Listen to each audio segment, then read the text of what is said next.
윤석열 후보가 어제 대학생들을 만났다고 합니다. 요즘 선대위 출범 문제 때문에 좀처럼 외부 일정을 소화하지 못하는데 이준석 대표와 함께 대학생들을 만났다고 하는데 어떤 이야기들을 주고받았는지 한번 들어볼까요?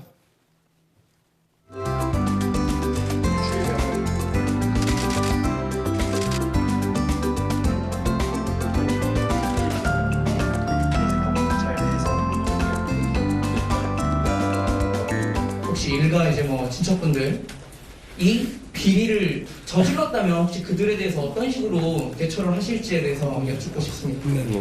이거는 뭐 별다른 노하우가 필요한 게 아니고요. 이 현 정권 말고 다른 정권이 했던 것처럼 하면 됩니다. 왜냐하면 과거에 우리 전직 대통령들 보면은 문민 정부나 또 국민의 정부나 또 노무현 정부나 이명박 정부나 다 자식이든 뭐 측근이든 비리를 저지르면은 다 사법 처리가 됐습니다. 유난히 하여튼 이 정부 들어와서는 좀 이해하기 어려운 일들이 막 벌어지고 있는 겁니다. 평등을 지향하고 차별을 막겠다고 하는 이 차별금지법도 저것이 그 개별 사안마다 그 합리적으로 그 자유와 이 평등이라는 것이 신중하게 그 형량이 안 되고 일률적으로 가다 보면은 그거는 개인의 그 자유를 침해할 수 있는 문제가 많이 생기고 언론중재법 같은 거는 민주사회의 가장 기본인 이런 언론의 자유, 언론기관의 자유, 표현의 자유 이런 것들을 심각하게 이제 침해하는 것이고요. 윤석열 후보가 또 다른 질문을 받았는데 말이죠. 조금 전에 저희가 이재명 후보의 광주 전남 지역 방문과 관련해서 이낙연 전 대표와 관련한 이야기를 여러분께 해드리지 않았습니까?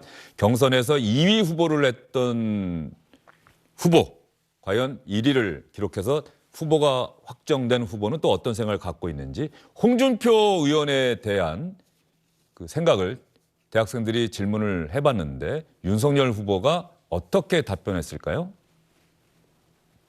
우리 홍준표 선배한테 좀 죄송한 말씀일 수도 있겠는데 제가 이렇게 그 토론할 때 보면은 뭐 공격적으로 하시고 뭐 이래도 우리 홍준표 그 후보님께서 그 말씀하실 때 보면 굉장히 귀여운 데가 있어요. 이렇게 화끈하게 이렇게 치고 나가는 모습 그런 것이 여러 가지 좀 답답하고 이런 우리 청년 세대에게는 좀 탁 트이는 그런 이런 기분을 주지 않았을까. 홍준표 의원에게 귀엽고 화끈해서 젊은 층이 좋아하지 않을까. 처음엔 잘 모르겠다고 이야기를 하다가 토론 때에도 가만히 봤더니 막 공격적인 발언을 하는데도 그 모습이 좀 귀여워 보이는 데가 있었다라고 이야기를 했는데 듣는 홍준표 의원은 또 어떤 반응을 보였을까요? 제가 생각하기에 나이도 아마 윤석열 후보가 6살 아래고 사법시험 기수도 9기수가 아래인데 네. 그 선배에게 좀 귀엽다라고 하는 표현을 썼는데 말이죠. 어떻게 답변했죠, 홍준표 의원이? 버릇없다. 이렇게 이제 홍준표 짧게. 의원이 최근에 만든 인터넷 플랫폼이 있거든요. 2030 세대와 이제 소통하기 위한 예. 여기서 한 회원이 질문이 있었습니다. 귀엽다, 화끈하다, 뭐 이런 부분에 대해서 어떻게 했더니 짧게 버릇없다 이렇게 얘기를 했는데 이 부분을 어떻게 받아들일지 궁금해서 제가 쭉 감이 좀 떨어져서 옆에 계신 장경태 의원한테 예. 어떻게 보셨습니까? 그랬더니 이래서 2030 세대가 좋아하는 것 같습니다라는 답을 들었습니다. 그러니까 어떻게 보면은 이렇게 뭐 구구하게 설명할 것 없이 이런 대단히 감명한 대단히 좀 직설적이라고 해야 될까요? 이런 부분들 때문이 아닌가 뭐 그렇게 설명을 들어서 그 전에 경선 과정에서 보면 윤석열 후보가 왜 홍준표 의원 여기를 한번 툭 친 적이 있었습니다. 네. 그러니까 말씀하신 대로 연배 차이도 꽤 되는데 그 부분과 관련해서 당시에는 말이 없었는데 홍준표 의원이 나중에 뭐 그 부분과 관련해서도 좀 적절하지 않았다 이런 취지로 얘기한 적이 있었는데요. 그러니까 그런 부분들은 그냥 계속 홍준표 의원이 이 윤석열 후보를 이렇게 흔쾌히 인정할 수 없다라고 하는 그런 부분들을 계속 이렇게 메시지를 내고 있는 것 같습니다. 예, 윤석열 후보의 변신 노력에도 좀 긍정적인 평가를 해주실 걸로 생각이 드네요. 윤석열 후보는 어떻게 변신을 시도하고 있는지 일단 윤석열 후보의 말은 없고 말이죠. 어떤 차이가 있는지 한번 볼까요? 왼쪽이 더 과거입니까?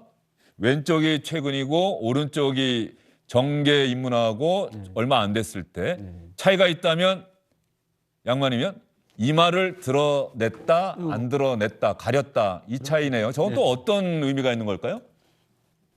그래서 이 부분에 관해서 김은혜 의원께서 좀 더 설명해 줄 수 있을 것 같은데 여튼 오른쪽이 아 그리고 눈썹도 말이죠. 네. 왼쪽을 보면 눈썹이 상당히 진해요. 네. 오른쪽보다. 지금 뭐 홍준표 의원처럼 내가 눈썹 문신했다 이렇게 설명한 정치인들도 있고요. 근데 윤석열 후보 같은 경우 오른쪽에 이 머리가 아래로 내려오면서 그 캐릭터 애니메이션 캐릭터 뭐 엉덩이 모양이 거기하고 좀 비슷하다고 해서 엉덩이 탐정. 네네 네. 그런 적도 엉덩이 있었습니다. 탐정. 네. 네네네. 그런데 지금 말씀을 하다가 좀 생각이 드는데 말이죠. 앵커를 해보셨잖아요. 네. 뉴스 앵커를 해보셨는데 남자들 그 뉴스 앵커들이 보통 저처럼 이렇게 이마를 대부분 다 드러내지 않습니까? 그런데 요즘 이제 젊은 세대들은 그 헤어스타일이 다 이렇게 앞을 좀 가리지 않습니까? 네네. 그러니까 이마를 드러낸다라고 하는 것과 이마를 가린다, 덮는다라고 하는 것의 차이는 어떻게 보세요? 저도 사실 깊이 생각을 해보진 않았습니다. 근데 아마도 네. 이마를 드러낸다라고 하는 것은 좀 훨씬 가리지 더, 않고 네. 거의 다 모든 보여드리겠다. 것을 보여드리겠어요. 그렇죠. 라는 예. 그런 취지로 해석이 될 수도 있겠죠. 또 스타일일 예. 수도 있고요. 웬만하면 이제 정치인들은 이마를 드러낸다고 하죠. 오히려 이제 뭐 훨씬 더 많은 분들의 좋은 기운과 함께하고 싶어요. 그리고 저도 있는 그대로 다 보여드리고 싶어요라는 커뮤니케이션의 한 방식이라고도 하는데요.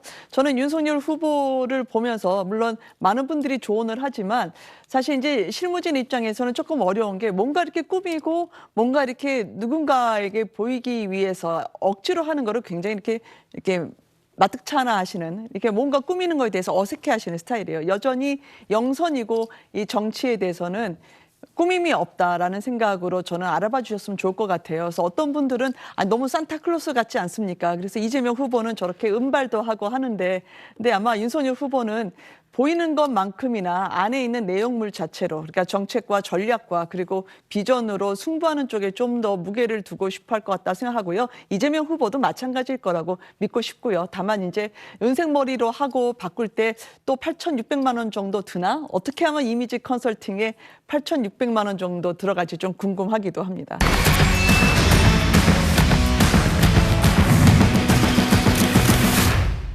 안녕하십니까, 주영진입니다. 더 많은 뉴스와 라이브 이벤트를 보고 싶으시다면 화면 오른쪽을 눌러서 구독해 주시기 바랍니다. 저희 SBS 앱을 다운로드 받으시면 뉴스 속보 알림도 받아보실 수 있습니다. 텔레비전으로도 SBS 뉴스, 유튜브로도 SBS 뉴스 잊지 마시기 바랍니다.